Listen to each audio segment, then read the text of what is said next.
It was a cold evening in the city, the kind that made people walk a little faster, tucking their hands deeper into their coat pockets. The streetlights flickered against the early night sky, and cars rushed past without a second glance at the man sitting on the sidewalk.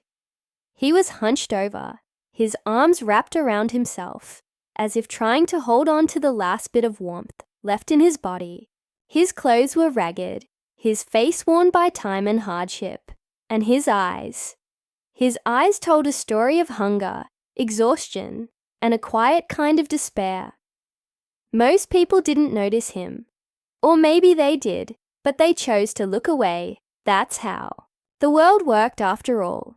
Everyone was too busy with their own lives, their own worries. But then, something different happened. A little girl, no older than 8 or 9, walked by with her mother. She held her mother's hand, swinging it, playfully as children do, her small feet stepping lightly on the pavement. They had just come from a small cafe down the street where the girl had picked out her favorite sandwich, peanut butter and jelly, wrapped neatly in a paper bag. But as they walked past the man on the ground, she slowed down. She looked at him, really looked at him, the way a child does, without judgment, without fear, just curiosity and something else, something deeper. Her mother tugged her hand gently, urging her to keep walking, but the girl hesitated. She could see the man's hands trembling slightly. He looked so tired, and then, without a second thought, she reached into her little bag and pulled out the sandwich. She stepped closer, her small voice barely above a whisper. "Mister, are you hungry?" The man looked up, surprised. His eyes met hers, and for a moment he didn't know what to say.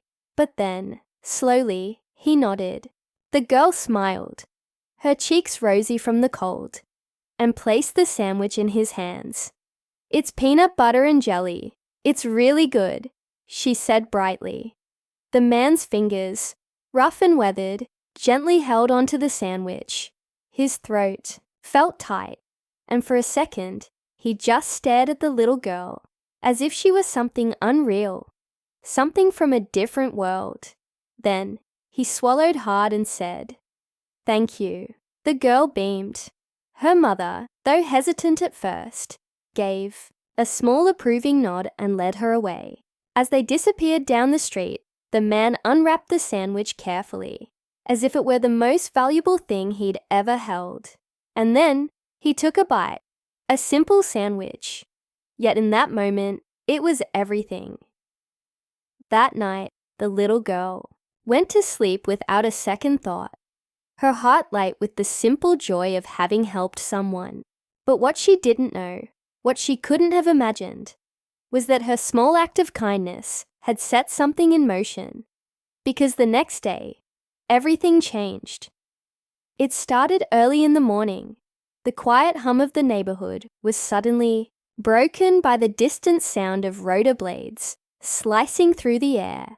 A deep, thunderous noise, growing louder and louder. People stepped outside, shielding their eyes as they looked up at the sky.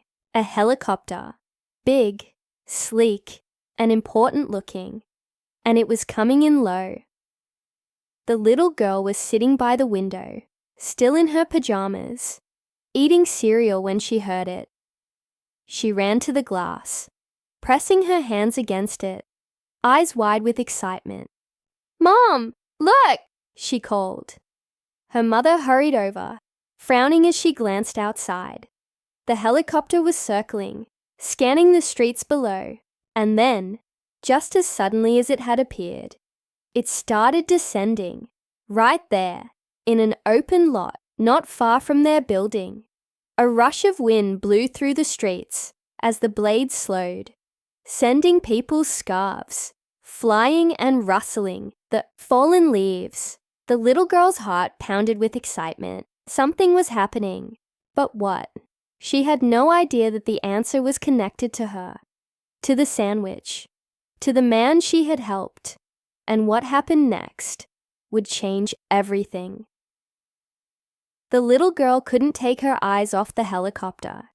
It looked huge, powerful, almost out of place in their quiet neighborhood. A few people had gathered outside, murmuring among themselves, pointing at it, trying to figure out why it was there.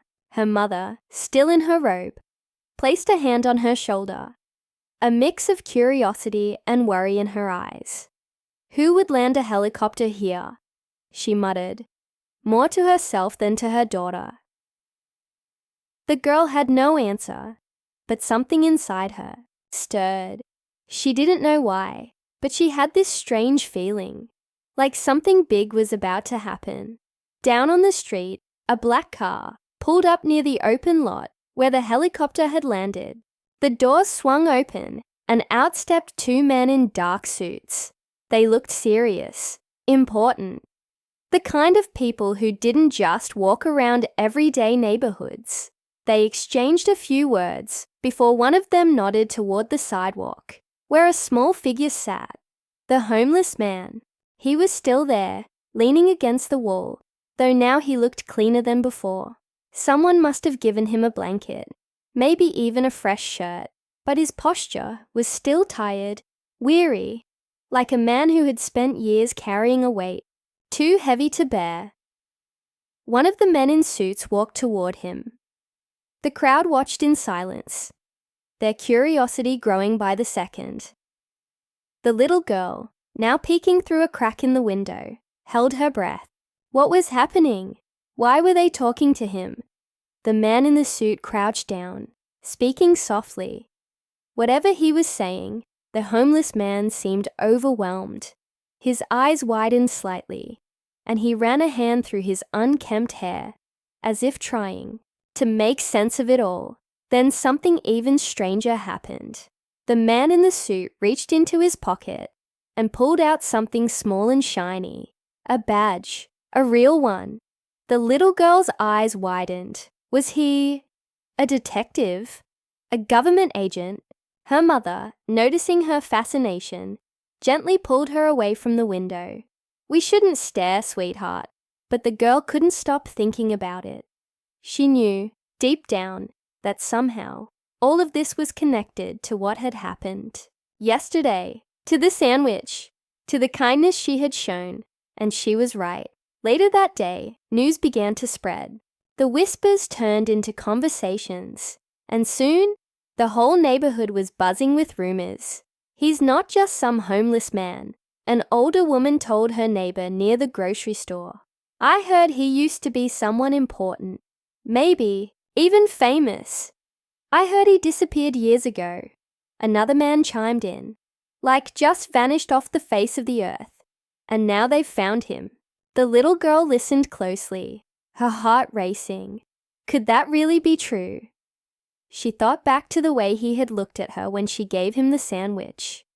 The way he had hesitated, as if he wasn't just starving for food, but for something else. Hope, maybe. Or a reminder that kindness still existed in the world. That night, after her mother had tucked her into bed, she couldn't sleep. The questions swirled in her mind. Who was he? Why had those men come for him? And why now? The next morning, the answer came knocking, literally. A firm knock on their apartment door startled both her and her mother as they were finishing breakfast. Her mother frowned, setting down her coffee.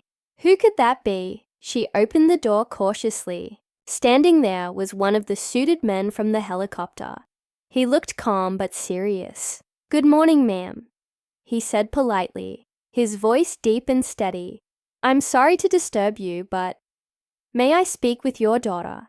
Her mother, tensed, immediately protective. "What? Why?" The man offered a reassuring smile. She helped someone yesterday, and that someone would like to see her. The little girl's heart skipped a beat. She knew exactly who he was talking about. Before her mother could protest, another voice interrupted, a softer, familiar voice. "She doesn't have to if she doesn't want to," the voice said. The girl peered around the suited man and saw him, the homeless man, except He didn't look as he did before. He had been cleaned up, his beard trimmed, his eyes clearer. He was wearing new clothes. Nothing fancy, but he looked different, stronger, more alive. And in his hands, he held something wrapped in paper. A sandwich. The girl's mother hesitated, looking between the two men, and then at her daughter. "Sweetheart, do you want to talk to him?" The girl didn't hesitate. She nodded. She stepped forward, looking up at the man she had helped just a day ago. He smiled, kneeling to meet her eyes. "I never got to properly thank you," he said gently. "That sandwich meant more than you know." The girl smiled shyly. "It was just a sandwich." He shook his head. "No, it wasn't." There was something deep in his gaze, something heavy with meaning. He glanced at the suited man beside him, then back at her. "There's a lot I need to explain, and I think you deserve to hear it." The little girl didn't know it yet, but she was about to uncover a story that would change everything she thought she knew. And the truth?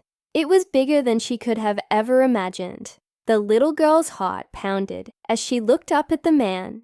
There was something about the way he spoke, the way he looked at her, that made her feel like she had done something much bigger than she understood. Her mother stayed close, watching cautiously, but something in her expression softened. Maybe she could tell, just like her daughter, that this man wasn't dangerous, that he had a story to tell. The man took a deep breath, as if gathering his thoughts. "A long time ago," he started, "I wasn't like this. I had a home, a job, a family. But then something happened, something that made me disappear." The girl's eyes widened. "Disappear?" He nodded. "I was part of something important, something bigger than myself. And when things went wrong, I lost everything."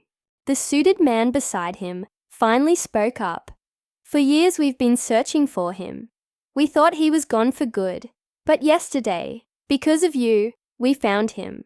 The girl's mother looked at them, still skeptical. "But why now? Why, after all this time?" The homeless man, who wasn't just a homeless man, gave a small smile. "Because I had given up. I thought the world had forgotten me. But then, a little girl reminded me that kindness still exists." He paused. "That's when I realized I didn't want to be lost anymore." The little girl felt warmth spread through her chest. All she had done was give him a sandwich, but somehow, that simple act had changed everything. The suited man continued. "He's going back home, to the life he left behind." The girl's mother hesitated. "And what happens now?" The man looked at the girl, then back at her mother. "That's up to him. But I can tell you this. Without your daughter, none of this would have been possible." The little girl smiled. She didn't understand everything that had happened, but she knew one thing for sure. Kindness mattered.